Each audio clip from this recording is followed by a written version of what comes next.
Centaur, your kind of company.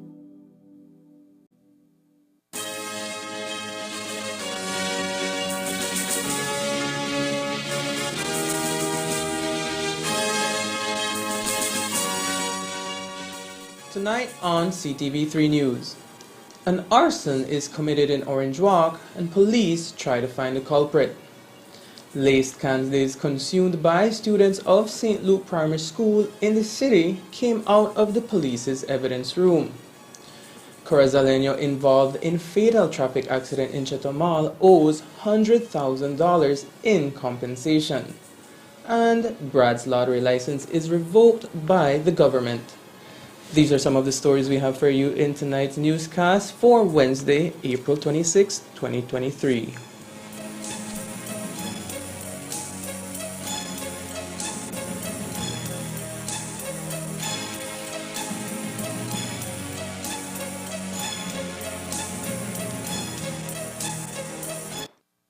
And now, the hottest match of the evening. Get ready for action! Here they come. Amazing! They're unstoppable, unbeatable. They have him on the ropes. The heat rises to the top. 1, 2, and 3. They're on fire! Chiladas. Fire up the taste of Belize with the new Chiladas crunchy tortilla taco chips in its hot chili flavor. Fiery habanero brings the heat. They're on fire! Chiladas. From Snackers, done right, done here.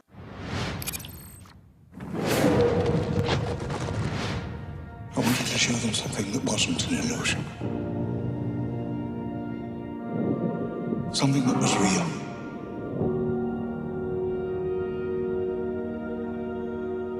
Something that they could see and touch. Humans and dinosaurs can't coexist. We created an ecological disaster. Ellie Sattler. Alan Grant. You didn't come out all this way just to catch up now, did you? You coming or what?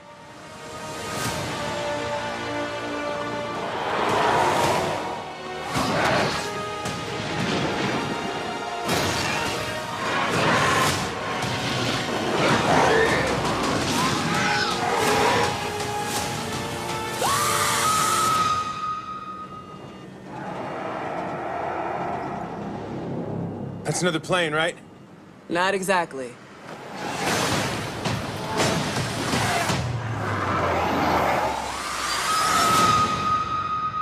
Don't move.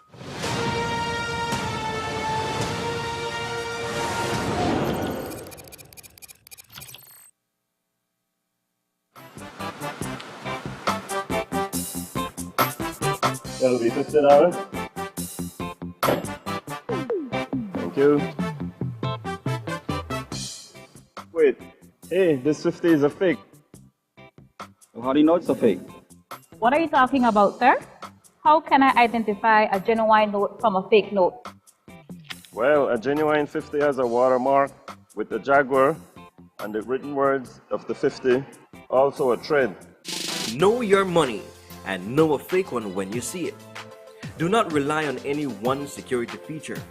Look for the clarity and quality of printing. The printed lines and colors should be sharp and clear.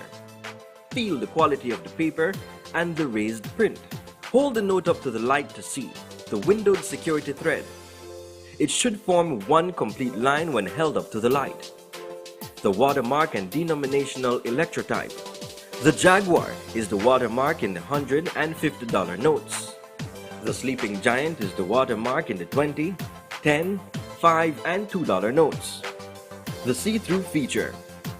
The parts of the design printed on the back should fit exactly within the unprinted areas of the front to form the complete design. Check the $100 note for the toucan hologram with the periwinkle flower overprint. Tilt it to see the small images of the toucan and the numeral 100. Check the $50 note for the green foil angelfish. Check even closer.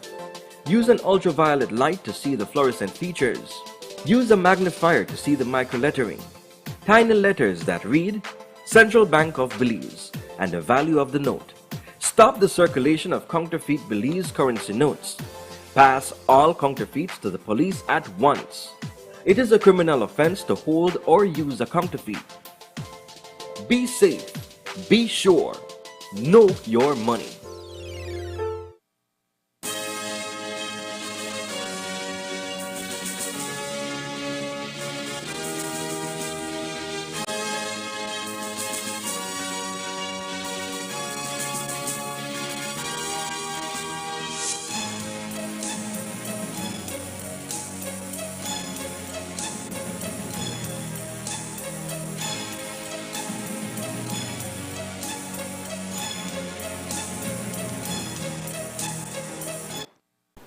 Good evening. With your news also simulcast on Faceta FM 106.7, I am Ethan Rodriguez. The Orange Walk Police Department is seeking the public's assistance in finding out who may have caused a fire that could have resulted in great loss to at least one businesswoman. Information made available to CTV3 News indicate that the fire was reported by a security man on duty on San Andres Street. The wooden and zinc structure building belongs to vegetable vendor and mother of three, Yacy Melendez, who told us what transpired last night. Me llamaron como a las 11 para las 12 de la noche de que intentaron ponerle fuego a mi negocio y vino la policía y llegué acá, pero ya había venido los bomberos y pues... Escuché que le pusieron fuego con kerosene. Sí, con gas. Bueno. ¿Qué dice la policía?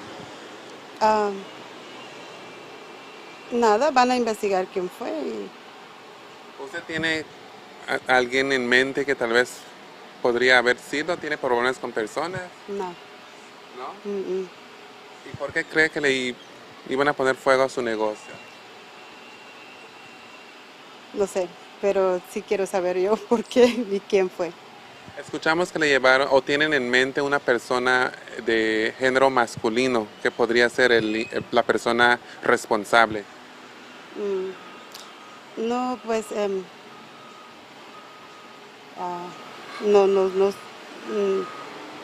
todavía no sabemos porque la policía todavía va a investigar quién fue.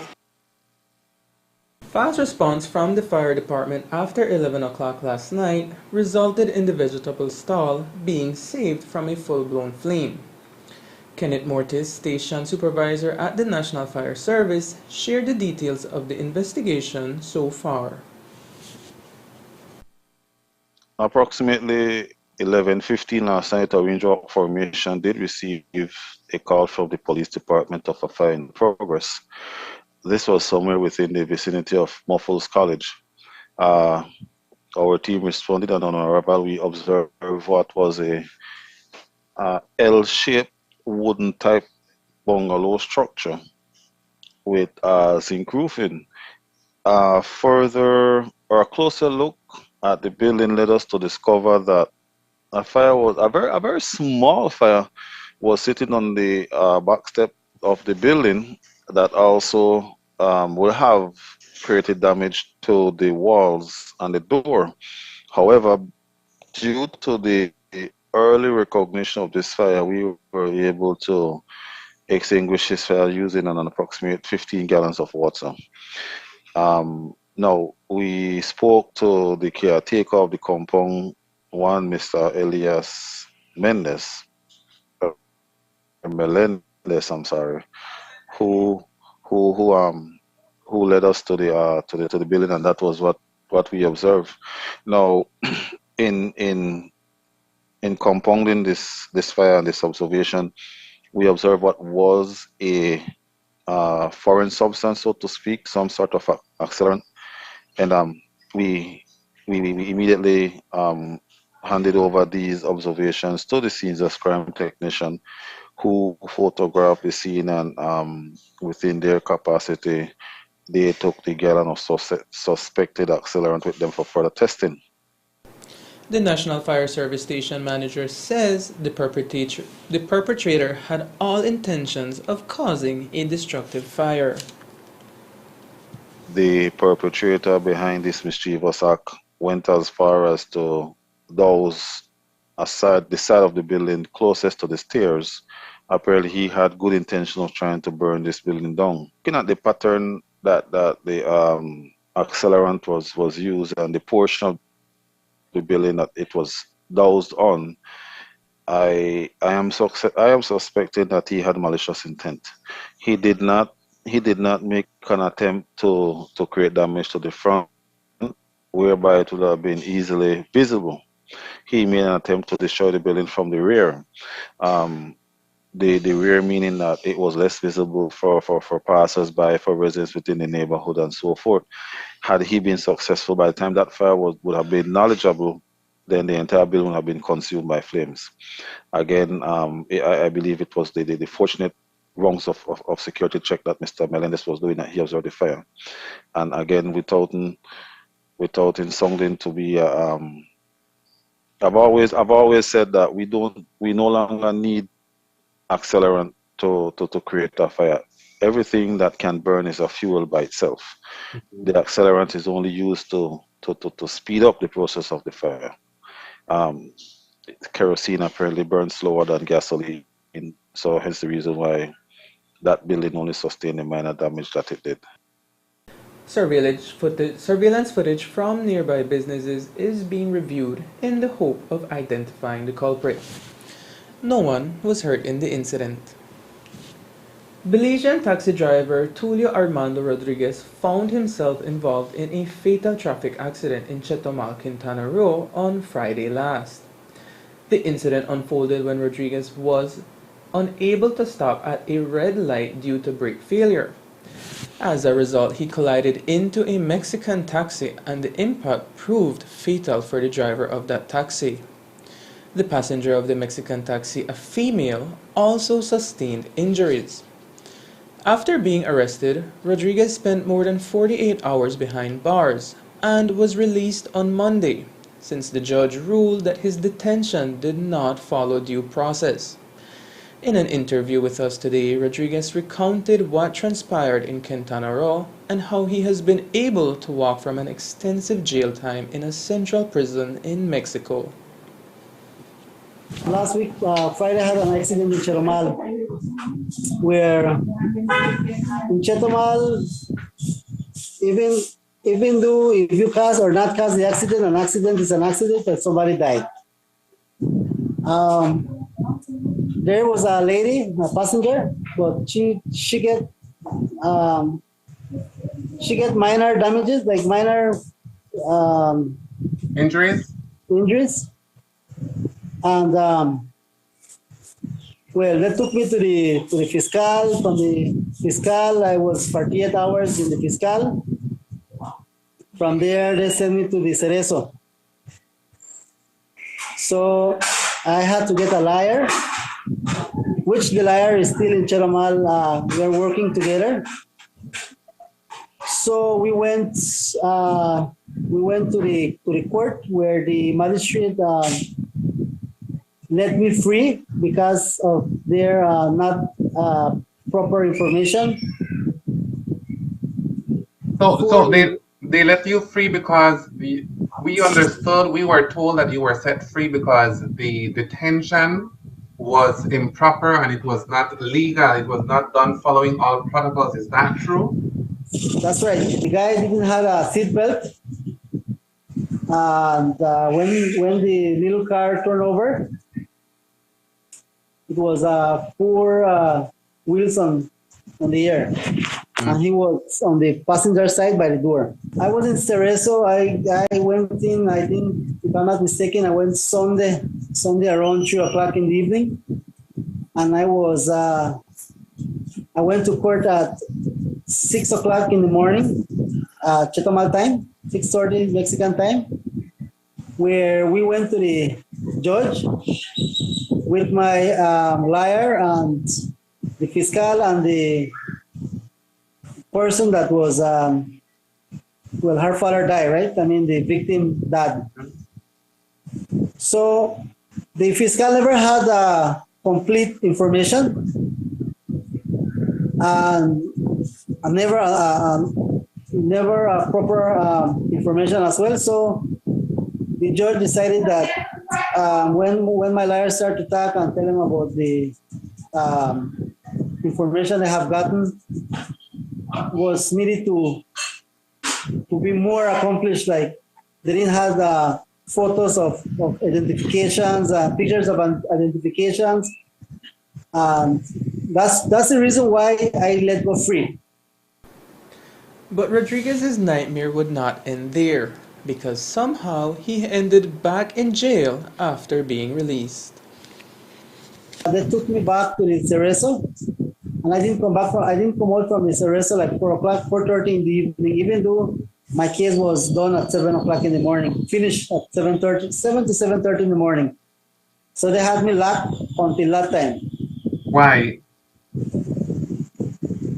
Because what happened is that the fiscal, they went to get more witnesses on a village in Cheromal, Chipujil or somewhere like that they were supposed to come, and if I was to come out in the same morning when I went to court, I was going to be arraigned in court. They were going to arrest me and then take me to the Cerezo again. So that didn't happen. So they sent me to the Cerezo when my lawyer found out what is the problem and what they wanted to do with me. He hurried do some research and stuff like that, and that's the reason why I came out late in the evening on Sunday. So you are saying that you were detained illegally a second time because you were taken to the Cerezo again? Yes, that's right. But the director of the Cerezo didn't want me to come out because he knew that if I come out, the fiscal would take me over again, arrest me, have me another 48 hours, and then take me to the Cerezo again. So the director wanted to kind of waive that time so that I could come out. Okay, and now, everybody knew that the detention was illegal. According to the Belizean taxi driver, he has been able to meet with the family of the deceased Mexican taxi driver, and a monetary compensation agreement was made. They let me free on Sunday, and I had to went yesterday with the family now to have an interview to see what we can negotiate with the payment, or So the payment, it's a large amount of money. They are charging me $136,000 Belize, and that's what the Fiscalia on their ministry is the range of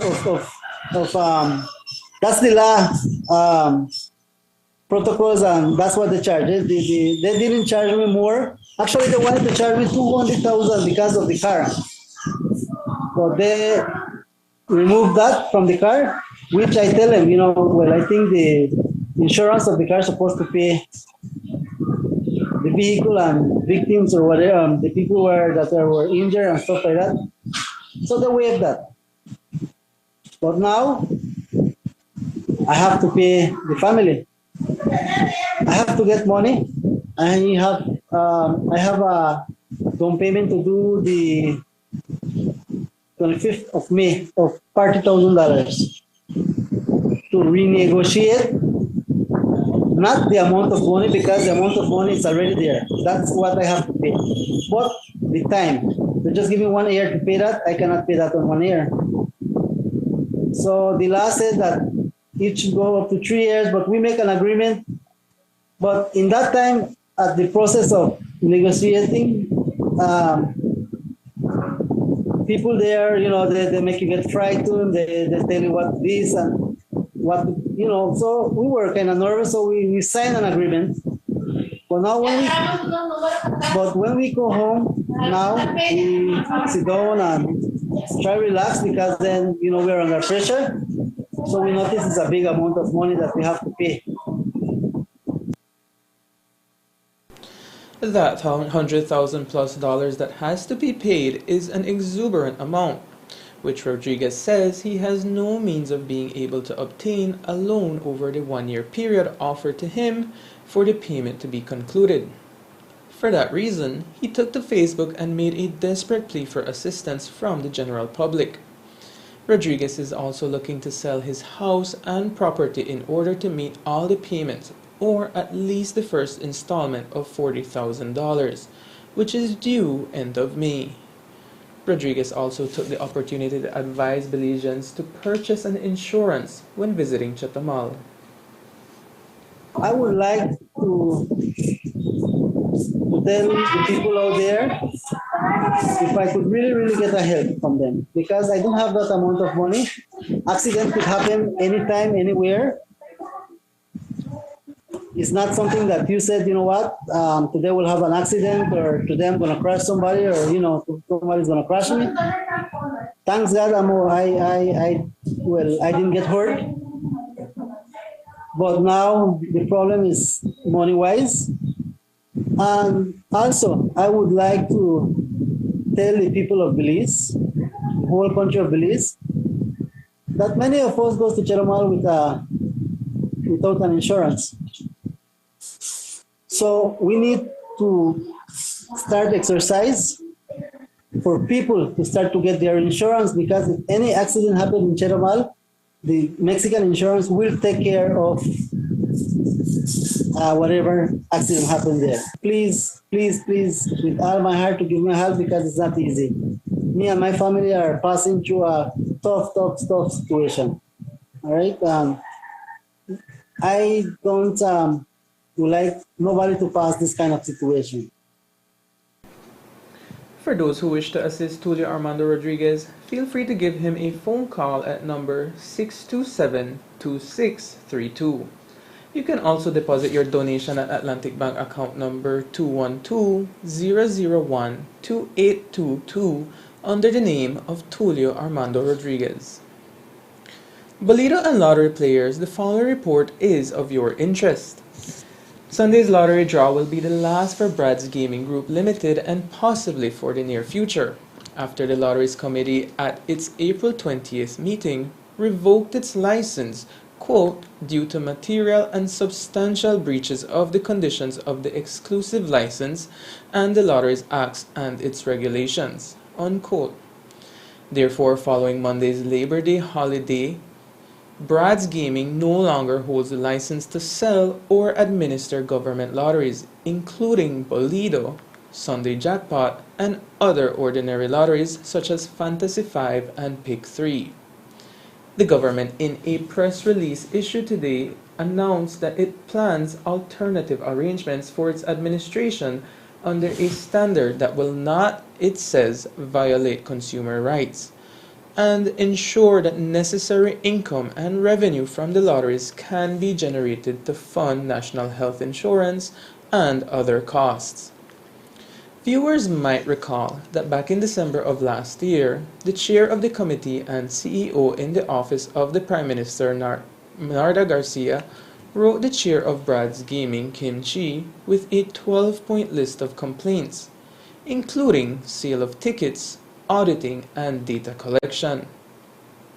Prime Minister John Briceño told reporters afterwards that the government had given Brad's Gaming opportunities to start complying with the terms of their license dating back to the middle of last year, and that this was the last straw. Here's what the PM told reporters back in January of this year. Unlike the previous government, we are being meticulous in what we do. We are not acting out of malice. We're not acting out of spite. We are just looking at the interests of the Belizean people. And we are seeing that there are areas where we believe that they have not complied. But again, we need to wait to see what our legal team is going to advise us. How can you give the Belize Bolido to an offshore company? Who are the beneficiaries of that company? That is why, he should be ashamed to say something like that. But he could enact anything that he wants. We are a country and we live by rules of law.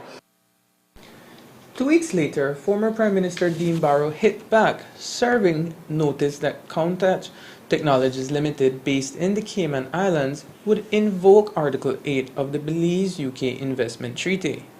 arguing that per High Court precedent, if it can be proven that the license was properly awarded, then there must be compensation if the license is revoked. Today's release does not mention any compensation to the shareholders of Brad's Gaming, which reportedly included Barrow's son, Anwar. Barrow added that Contat had invested in BGGL after their second license was awarded and after the change of government in November 2020. Today, Barrow told the media his client does not plan to place an injunction to stop government's move. In fact, Barrow says Brad's is not looking at having the license restored, but if it was revoked wrongfully, there will be a huge compensation to pay.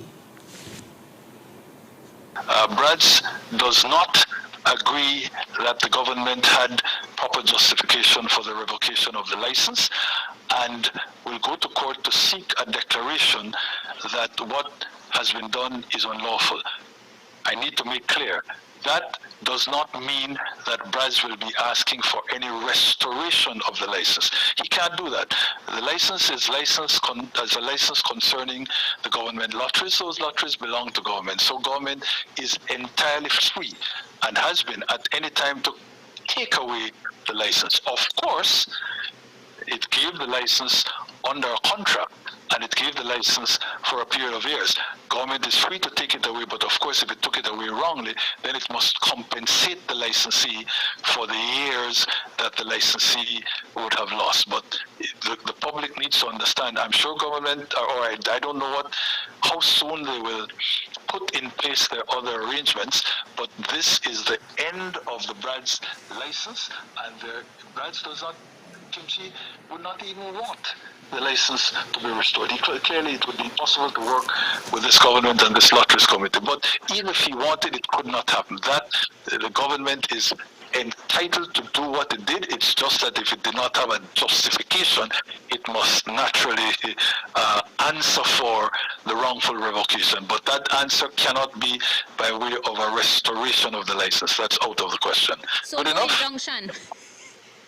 No, you can't. That's not. But I make clear, Brad's wouldn't even want one. He's reached the end of the road. That's it. The government was determined from the start to get rid of it, and you can't do anything about that. So any notion of an injunction is out. This is merely a matter of getting a declaration, if we succeed, that what was done was wrong, and that the government, as a result, has to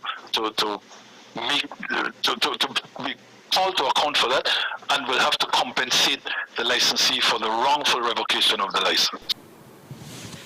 Brad's had 7 years remaining before their contract expired. Coming up next, Minister of Home Affairs addresses issue of lace candies consumed by students. Stay tuned. Come on!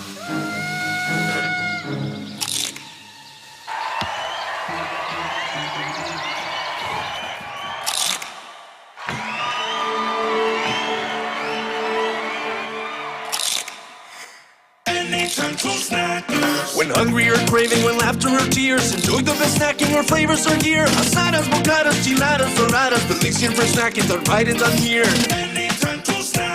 Done right, done here. Something's been bothering me a little. I have done all the things a wife is supposed to do. The house, the meals. Where is the payback?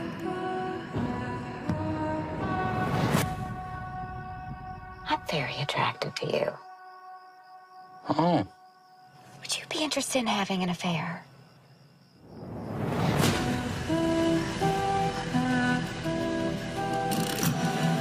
You two just looked at each other like you got a secret.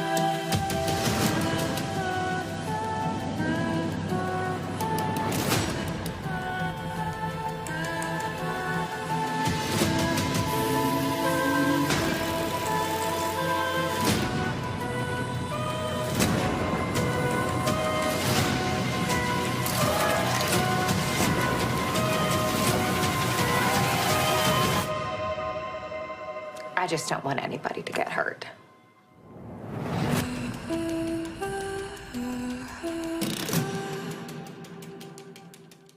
What's your dream wedding? I don't know. Okay, I'll go first. I would wear something really cute, you know? Just festive. But not like white or bridal because you gotta keep them guessing. You gotta keep them guessing. And I would walk down the aisle to the song Gloria by Laura Branigan. And of course, in my childhood, I dreamed that I would fly her in to sing it. But now, I have you. Oh, Joel, you can't touch Branigan. You can touch Branigan. No Barbara, no Judy, no Branigan. Come on. Gloria, Gloria, I think they've got your number. Gloria, I think they've got the alias. Gloria, that you've been living under, but you really don't remember. Was it something that they said? All the voices in your head calling Gloria. Shake 'em, Gloria, Gloria. I think they got your number, Gloria.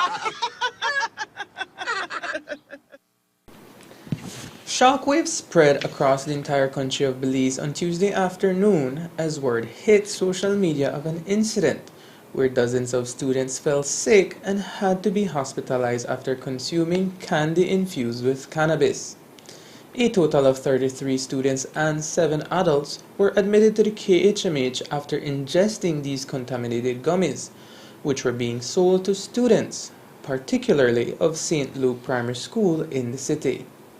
Even more shocking, however, was confirmation that the laced gummies came from the evidence docket of the police department. Minister of Police Kari Musa today confirmed that the gummies are part of a case where the Customs Department confiscated the infused candy. The evidence was being kept in evidence lockup and was wrongly discarded by a civilian exhibit keeper within the police department. He is saying to the police that he discarded it because of the scent that it was giving off within the exhibit room. And so, again, a very tragic and unforeseeable chain of events that then transpired after that, because as I understand it, he discarded it at the dump on the Western Highway, at which point individuals who were at the dump site found the discarded material and thereafter took it to the children and sold it to the children at the school. And like the rest of Belize, you would imagine, Jules, that myself as minister, we had extreme concern because there's no telling what could possibly have been inside these edibles. And so we were all praying for the recovery and the health and the safety of these 30+ children, and I know some adults as well. And so that was extremely concerning for us, as I'm sure for everybody else, to see something like that actually play out. But like I said, there is no telling what could possibly be in these imported edibles. And so that is extremely scary to think of how that actually played out like that. That exhibit keeper, according to Minister Musa, is currently in police custody, awaiting a full investigation that can result in criminal charges in addition to his full termination. In terms of the civilian exhibit keeper, I spoke with the Commissioner of Police a few minutes ago. The samples have been taken to the forensic lab, and I'm told that we should have the results from the forensic lab later on today. The civilian exhibit keeper is currently detained by police pending this investigation because, as you would imagine, this might not just result in his termination if it is that the investigation leads in that particular direction that he in fact discarded the edibles, but it can lead also to criminal charges. We can look at possibly negligent harm as a charge that can be imposed. And so I don't want to comment too much on it because it is at the investigations stage, pending the results from the forensic analyst. So, like I said, that should be coming later on today. I am extremely, extremely disappointed in the actions of this particular exhibit keeper because he has been employed with the department for the last 10 years. And so it cannot be that he is not aware of the procedures that should be followed when discarding substances that are held as exhibits. For one, this is an active investigation that was awaiting results from the forensics department. And so it doesn't matter what you were smelling inside your exhibit room, you have no authority to then take it upon yourself without consulting the prosecutor, without consulting the commissioner of police, and then to discard potential evidence in a criminal case. And so that definitely is very concerning. And like I said, that could result in subsequent charges for this officer because the procedure normally is that you must first consult the head of department, the commander rather, and in this case, the commander of prosecutions is Miss Alifa Elrington. Miss Elrington then writes to the commissioner of police, who can then give the authority to have the material evidence discarded if it is the case has been concluded or for whatever reason they no longer need a particular exhibit. And so the commissioner would send in a team to assess whether an item that has been confiscated should be destroyed and should be properly destroyed through an incinerator, not by just discarding it at the dump site. And so that by itself has raised serious concern for us.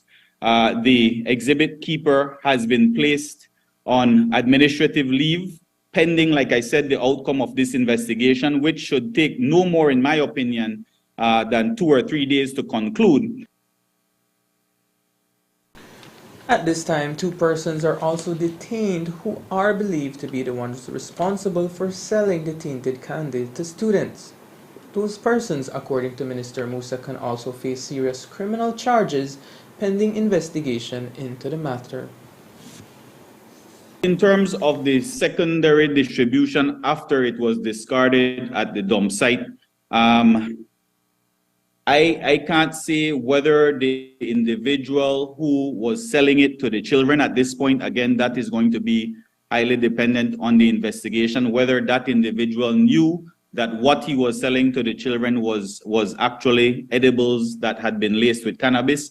But I think this brings into sharp focus, Jules, many things that, many vulnerabilities, as I would like to call them, because we don't have just an issue in terms of how improperly the material was discarded, but to think that there are individuals who are retrieving substances and matter from a dump site and then taking it into a primary school and selling it to children. I think that is also a very huge concern that I think that we should all be looking at.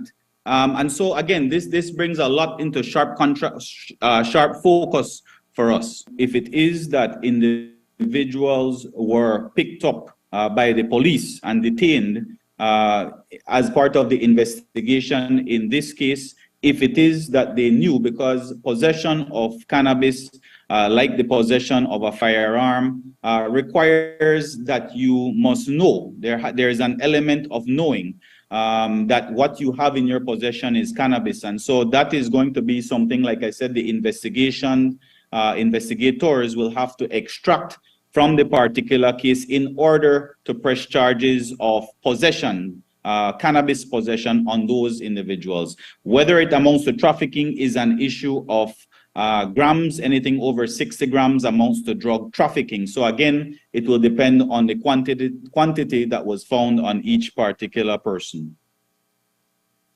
The complete breach of protocol which led to the distribution of these laced gummies to students has prompted a call for serious action within the police department, including the removal of Commissioner Chester Williams.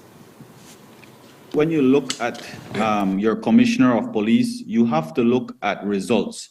And I think that we have seen excellent results, excellent transparency from this Commissioner of Police. And you can ask anyone out there in terms of who they feel is not just the most accountable, but who is the most efficient, not just against the criminals and the bad guys out there, but even against his own. And perhaps that may at times result in a reduction in morale, but at the same time, what our society is asking for is a restoration of confidence and trust in our police department. And the only way that you can restore trust and confidence in your department is by taking action against those individuals who may have committed a wrong. And so he may come under criticism for that. I don't believe that that has resulted in this overall morale breakdown like you're mentioning.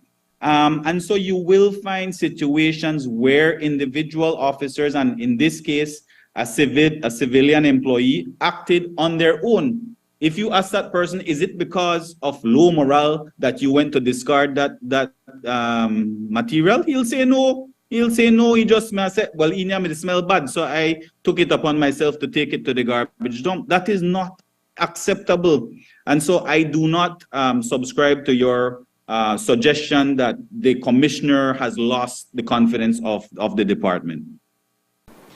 While a criminal investigation is currently underway into the intoxication of 31 students and 7 adults who consumed marijuana-infused candy, the Ministry of Education is currently also carrying out its own investigation since yesterday when senior personnel were dispatched to St. Luke Methodist in Belize City.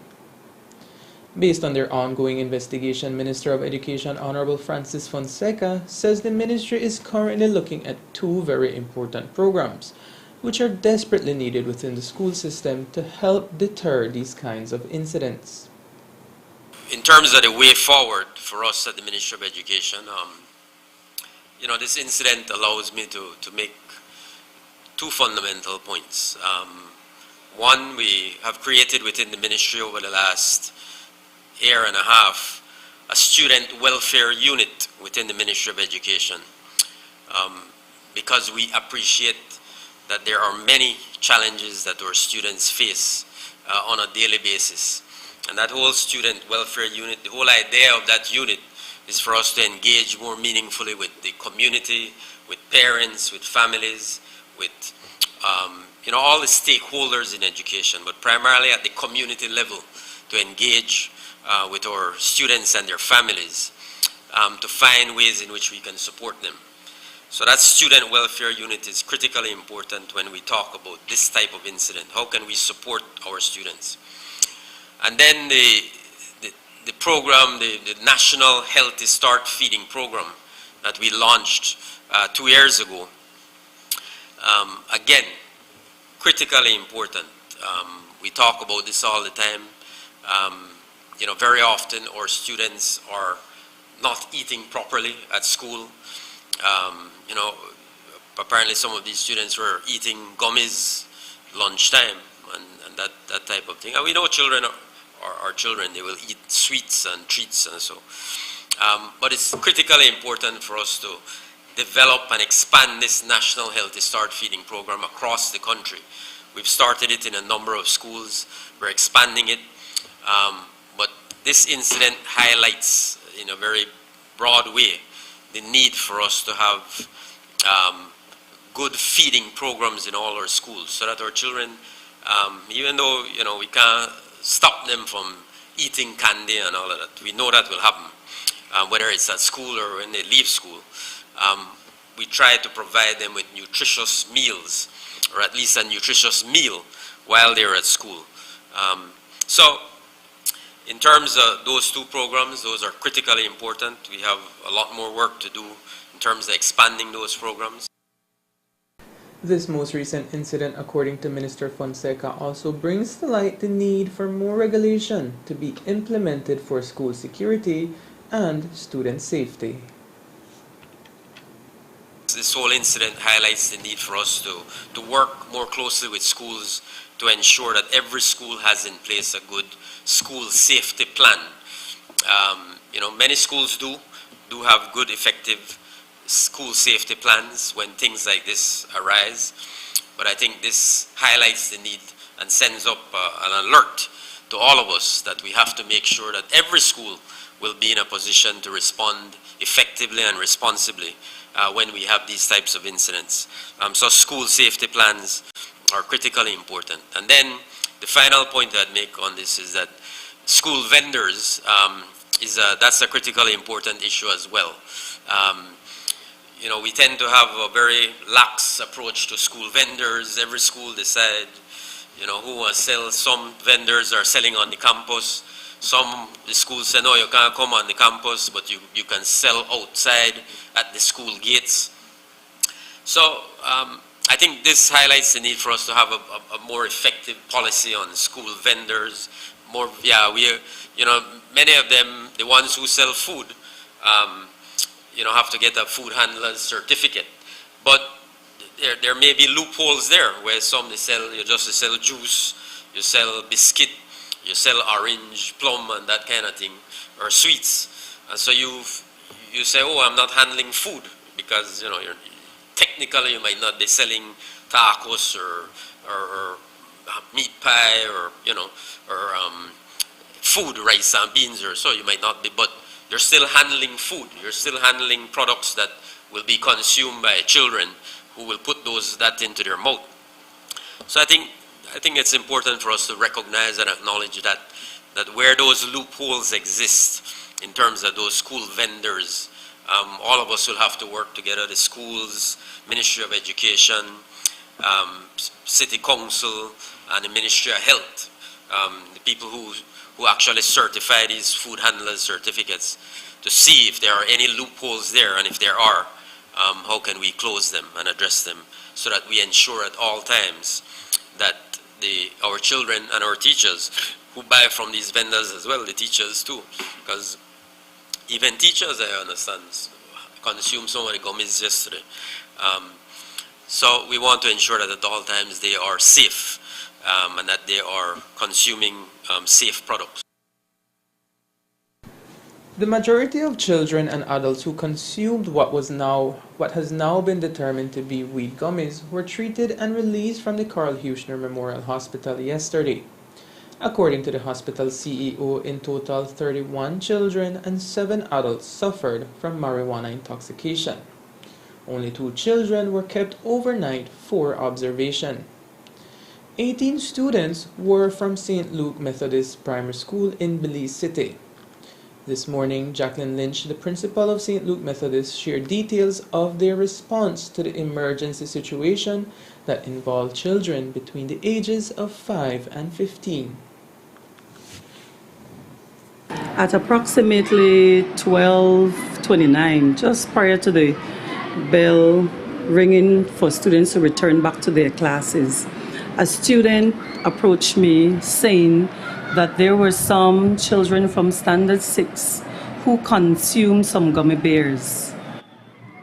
I went into the classroom to find out what was the situation. I called the other Standard 6 teachers, and so we started investigating. The students were placed in a room, and there were several symptoms being displayed. One child was literally hallucinating. Some of them were drowsy, while others just sit there feeling nauseous. One actually lie on the bench and just shaking. At that time, I called the vice principal, and other teachers started just coming to the other students' aid. I then went back into the Standard 6 class asking the student, I need you to tell me what you consume. I need to see something. And so it was then one girl fished out of her bag the 2 empty pockets. I decided to open it up and smell. And the first thing I smelled was marijuana. So I decided, you know what, I need to get some. I asked the vice principal, Miss, kindly get some brown sugar and water, put it in some container, mix it up, and give the students to drink. And it was then they started vomiting. By that time, all the teachers, we decided to put them in a vehicle and to take them to the hospital. So we had 3 vehicles going and 2 staff with the vehicle. We also called parents and asked them if they could meet us to the hospital. Upon investigating, Lynch says she found that the gummies were being sold by several persons in front of the school. The same student came back to me and said, "Miss, but a lady downstairs sold it to one of the wardens." I went and I approached her, and I went to the lady and said, "Miss, you're selling this to our students?" And she said, "No, miss, I only sold it to the warden, and the warden gave it to her daughter and nephew." For some reason, I just decided to walk straight to one of the other shop outside. And I asked the vendor, "Sir, I am trying to find out if you are selling something contained in this packet." And so he fished it out of a box. And I said, "Sir, are you selling our students this?" And he said, "No, miss, I won't do that because it's for adults. But you're selling it in front of our school." After doing that, I went back to one of the vendors and I said, "Can I purchase one?" But I took a picture of it the first time. And I asked him, "Can I get it? Can I buy one?" He said, "Miss, I don't have it." Well, of course, he disposed of it. I then got a parent to purchase from the next vendor. And so I asked the teachers to go around to the classrooms and find out who consumed it and not to buy it. And that's when we had other students from standard 2, 3, and 4 identified. So we had to call back the teacher at the KHMH and ask them to come back. So we had 2 trips at that time. The National Commission for Families and Children is the latest entity to condemn the recent incident, where, as we mentioned, 31 school children were hospitalized due to consuming snacks containing marijuana. The NCFC called on parents and guardians to be vigilant in protecting children and pledged to do its part in the national framework of child protection.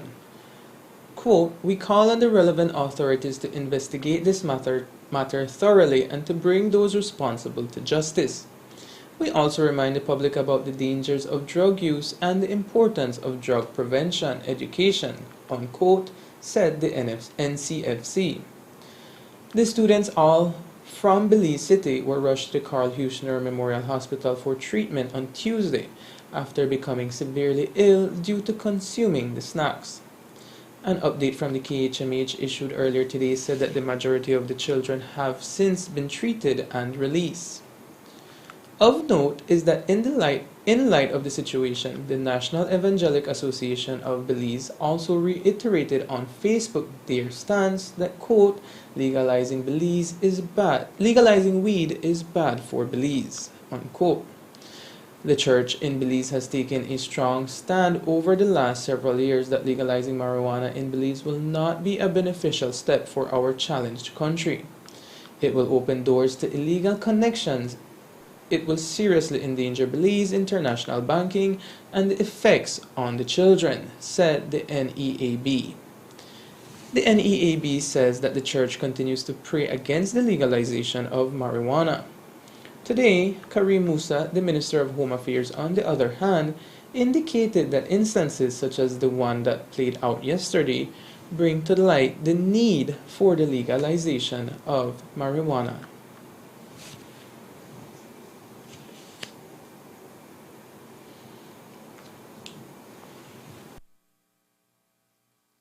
So what you're seeing right now is the exact reason, Jules, why there needs to be regulation. I know that the proponents against cannabis will say, "Oh, look how bad it is." We already knew how bad it was for children. Hence the reason we met with the Council of Churches and said you need to have an identification card for you to actually purchase cannabis. You have to be 21 years and older to be in possession of cannabis. All of this was laid out in the regulations, you know. You cannot have edibles that are attractive to children, like in this particular case. These edibles look like gummies and Rice Krispie treats and everything that children love. And so this is the exact problem with not having regulations in place, is because everybody and anybody is now selling what they want. And so I would argue, Jules, that anybody who understands this particular process knows that we are living in the last 5 years in a legal absurdity. 2017, everybody in the House and everybody in the Senate supported the decriminalization of cannabis. But where are you going to get it from? How do you know what is contained in these substances that are being imported? That is the whole reason for regulation, to test it, to test these products to make sure they are safe and to make sure they stay out of the hands of children. That is something I insisted on.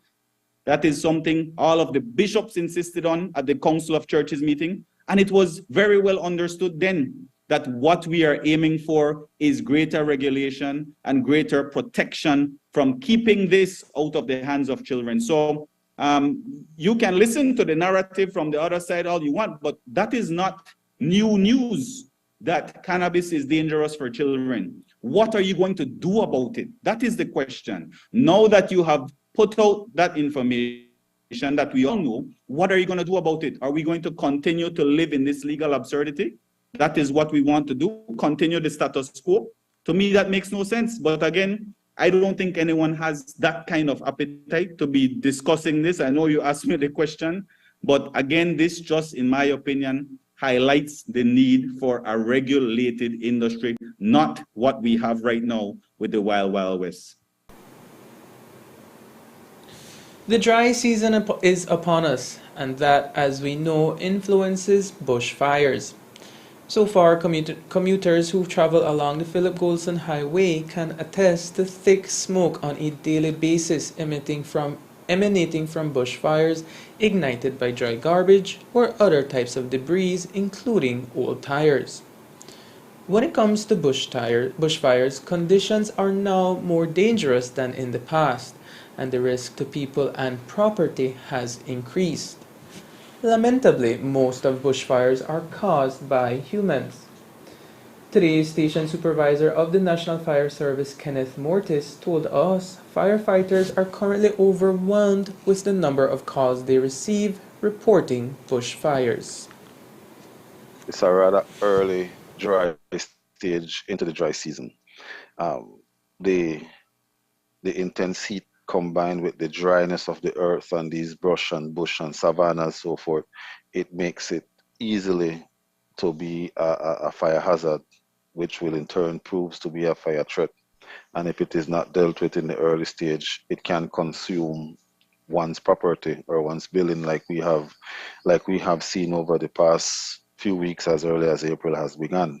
Now, mind you, the probability for a bushfire to be caused by the radiant heat is like 1 out of 500. So more than likely, most if not all of these bushfires are started by us, the humans. We humans are a threat to ourselves. I mean, whether it's us clearing and then choosing to burn, or we give a job for someone to go and cut our yard and that person burns it, the fire gets out of control.